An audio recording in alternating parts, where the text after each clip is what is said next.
हाँ तो भाई डीसी अब दो अलग रास्तों पर चल रहा है। एक तरफ जेम्स गन का नया डीसी यूनिवर्स और दूसरी तरफ वो दुनिया जो अपने आप में अलग है। आज हम बात करेंगे कि आखिर ये एल्सवर्ल्ड है क्या और क्यों जोकर और द बैटमैन इसका हिस्सा है और आगे डीसी इसे कहाँ ले जाने वाला है। देखो एल्सवर्ल्ड डीसी का वो लेवल है जहाँ कहानियां मेन डीसी यूनिवर्स से अलग चलती हैं। मतलब यहाँ कोई रूल्स नहीं, कोई कंटिन्यूटी नहीं, कोई शेयर्ड यूनिवर्स नहीं। ये वैसी दुनिया है जहाँ डायरेक्टर्स अपने हिसाब से बैटमैन या जोकर को दिखा सकते हैं बिना जेम्स गन वाले डीसीयू के टाइमलाइन को छेड़े। अगर आसान शब्दों में कहे तो एल्सवर्ल्ड डीसी की एक एक्सपेरिमेंट लैब है। यहाँ इमेजिनेशन की कोई लिमिट नहीं है। अब बात करते हैं द बैटमैन यूनिवर्स की। 2022 में द बैटमैन ने डीसी फैंस को फिर से उम्मीद दी। मैट रिव्स ने एक ग्राउंडेड डिटेक्टिव स्टाइल बैटमैन बनाया जहां ब्रूस वेन अभी नया है, इनएक्सपीरियंस है और गौतम को इतना बेहतरीन दिखाया जैसे जैक स्नाइडर ने वंडर वुमन को दिखाया था। अब द बैटमैन पार्ट 2 2026 या 27 में आने वाली है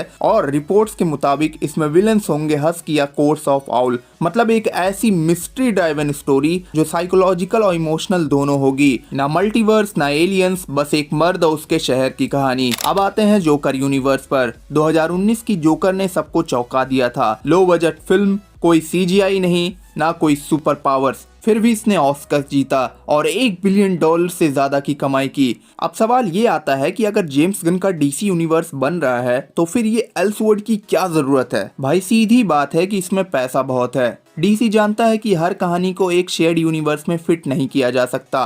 कुछ स्टोरीज को अपनी अलग दुनिया चाहिए। जेम्स गन ने खुद ही कहा है कि एल्सवर्ल्ड प्रोजेक्ट डीसी के लिए उतने ही इम्पोर्टेंट हैं जितने डीसीयू मूवीज हैं। मतलब फैंस को दोनों तरह का कंटेंट मिलेगा, एक कनेक्टेड सिनेमैटिक यूनिवर्स और एक क्रिएटिव स्टैंड अलोन यूनिवर्स। और मार्वल यही नहीं कर पाया। वो अपने मल्टीवर्स में इतना उलझ गया कि इंडिविजुअल स्टोरी टेलिंग खो गई। लेकिन डीसी ने ये दोनों वर्ड्स को अलग रखकर एक परफेक्ट बैलेंस बना लिया है।